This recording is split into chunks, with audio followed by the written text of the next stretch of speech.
Okay, so I needed to sleep on this one, honestly. Wanted to give a full 24 hours before I made a comment on it. I was expecting absurdity. I was expecting to not fully understand what was going on while I was watching this due to Ari Aster's previous films. A perfect example is Beau is Afraid that came out a few years back. Many people despise that movie for reasons such as those. Honestly, I thought it was brilliant, and I like to think that I fully understood the movie. Not the same thing with Eddington. So a lot of people were saying in their reviews, either you love it or you hate it. To me, I kind of fell right down the middle with this one, and I guess I needed to give it a little time to decide which way I would lean. The film is set during mid-pandemic 2020 in a very small New Mexico town.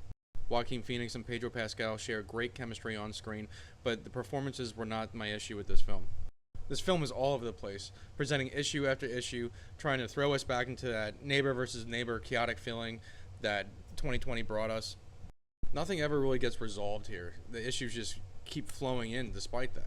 I never judge a movie for being too messy or plot holes, as long as it finds its footing in the end, and I can honestly say that this movie doesn't really do that. I'm not sure if this makes any sense, but the film seems way overstuffed, while at the same time, certain characters deserve more screen time. Emma Stone, who plays Joaquin Phoenix's neurotic wife, is barely in the movie. Austin Butler, his character didn't even have to be in the movie. It was just a weird subplot that I didn't really like in the first place. This film honestly could have shaved at least 45 minutes off of this 2.5 hour runtime. And I've been in theaters where I've watched 2.5, 3 hour movies and I was just fine. Time flew by. Around the 2 hour mark, I was aching to get out of my seat. What's good about this movie is that the acting is superb as expected. The cinematography is beautiful. It's a really well shot film, honestly. There's some funny scenes in the movie that will make for a good laugh, especially in that dark comedy vibe. Some explosive scenes in this movie where you think everything is just going to go crazy and pop off, but then it follows with 20, 25 minutes of idling. I know it seems like I'm bashing this film, but honestly, I did not hate the movie. I just wish it left a couple things out and honestly just focused on one issue at hand at a time, maybe even two, but instead it just kind of takes 10, 15 issues and just jumbles it all together, creating a one big mess.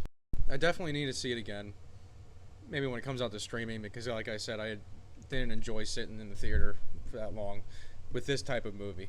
But I do want to watch it again to wrap my head fully around it. But as of right now, I'm going to have to give it a 74 out of 100, which is not a bad score. But going into this movie, I was pretty excited, and I thought it was going to be much higher. But what do you know? Let me know what you guys think in the comments. If you've seen the movie, let me know your opinion. And if you could, hit that follow button, guys.